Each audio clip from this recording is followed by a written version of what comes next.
Okay, तो बिना time को वेस्ट किए जंप करते हैं क्वेश्चन नंबर 81 पे। ट्रस्ट मी गाइस, अगर आप इस चैनल पे बने हुए हो तो 1 मिनट भी आपका गंवारा नहीं जाएगा।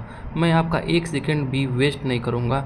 मैं क्लियर कट हर एक टॉपिक को, हर एक कीवर्ड को पढ़ाऊँगा और आपको बढ़ाऊँगा भी। और आप देखना कि आपके अंदर कितना ड्रास्टिक चेंज आ रहा है 1 हफ्ते के अंदर, अगर आप मेरे वीडियोज़ को, शॉर्ट्स को रेगुलरली फॉलो कर रहे हो तो। आप इस पैटर्न को, आप इस कीवर्ड को, आप इस लॉजिक को हर एक एग्ज़ाम में यूज कर सकते हो। ट्रस्ट मी गाइस, ये सारे चीज़ जो मैं बता रहा हूँ आपको, ये एक कॉमन सेंस बेसिक लैंग्वेज आपको आनी चाहिए, आपको बेसिक पढ़े होने चाहिए। आप ट्रस्ट मी, आप इसको सॉल्व कर लोगे, trust me. So question number 81, पृथ्वी के चारों ओर परिक्रमा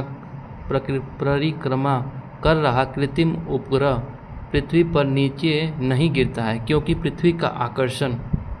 बोल रहा है कि पृथ्वी के चारों ओर परिक्रमा करते हुए जो कृत्रिम सैटेलाइट होता है वो नीचे क्यों नहीं गिरता है।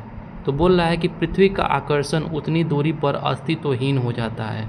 अब आप एक बात बताओ कि क्या आकर्षण कांस्टेंट चीज़ होता है ना, लगातार चीज़ होता है, वो कोई अस्तित्वहीन नहीं होता है, हमेशा अस्तित्व में ही रहता है। और ये सब वर्ड जो होता है ना, ये एक निगेटिव कंसेप्ट वर्ड होता है, एक्सट्रीम वर्ड होता है। आप इसको सही नहीं कर सकते हो, आप इसको एलिमिनेट करो।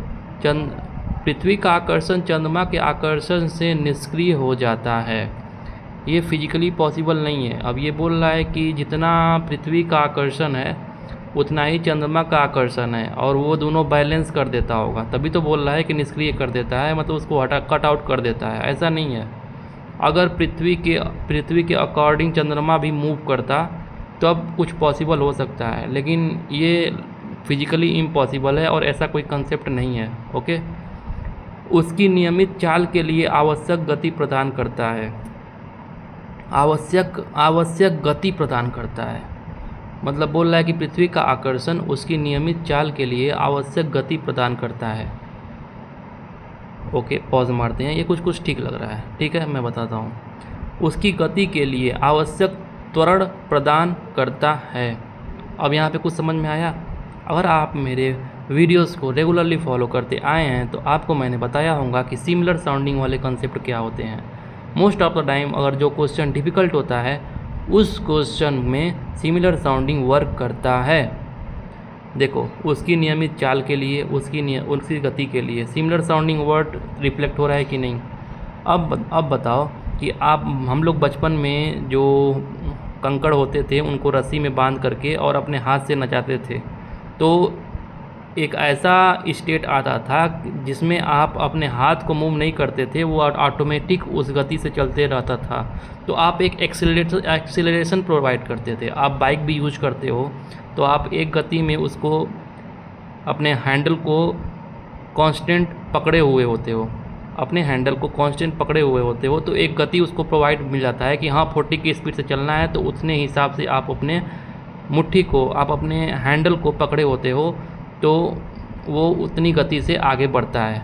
ओके, तो यही कंसेप्ट है कि वो त्वरण होता है, उसी को बोलते हैं एक्सीलरेशन, जो आप बाइक में यूज करते हो। छोटे बचपन में आप कंकड़ को पकड़ के रस्सी में घींच करके हाथ को घुमाते थे, तो एक्सीलरेशन वही ना प्रोवाइड होता था। आप खुद देखो वो कंसेप्ट कैसे साइंटिफिकली यूज होता है कि अब यहाँ पे आपका ये जो कंकड़ है, ये समझ लो कि आपका सैटेलाइट है और ये आपका हो गया रस्सी। अब आप इस सैटेलाइट को लगातार ऐसे मूव कर रहे हो। अब इसको एक कांस्टेंट गति मिल जा रही है, लगातार गति मिल जा रही है, और ये उसी गति में मूव करते जा रहा है।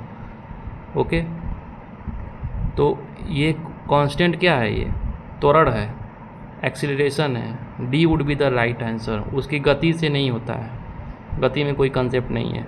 डी आपका मोस्ट इम्पॉर्टेंट है क्योंकि वहाँ पे एक्सीलरेशन की बात आई है। ओके, और मैं बता रहा हूँ, अगर आप दो स्टेटमेंट को आपने एलिमिनेट कर दिया है, 50% पे आ गए हो, आपको क्वेश्चन को नहीं छोड़ने हैं, क्योंकि आपको इस क्वेश्चन को सही करने की पॉसिबिलिटी 50% बढ़ जाएगी गाइस। अगर आप दो स्टेटमेंट पे आ गए हो, अगर डाउट पे हो कि कौन सा लगाऊं कौन सा नहीं लगाऊं, तो आपको इनमें से कोई एक मार के ही आने हैं। ओके, तो D would be the right answer. अगर आपको इस वीडियो में लेके कोई प्रॉब्लम हो, इस क्वेश्चन को लेके कोई प्रॉब्लम हो, तो आप नीचे दिए गए कमेंट सेक्शन में आप हमें भली भांति बता सकते हो। कोई प्रॉब्लम हो तो आप बोल सकते हो, कुछ नया आविष्कार करना हो तो वो भी मैं कर दूंगा आपके लिए।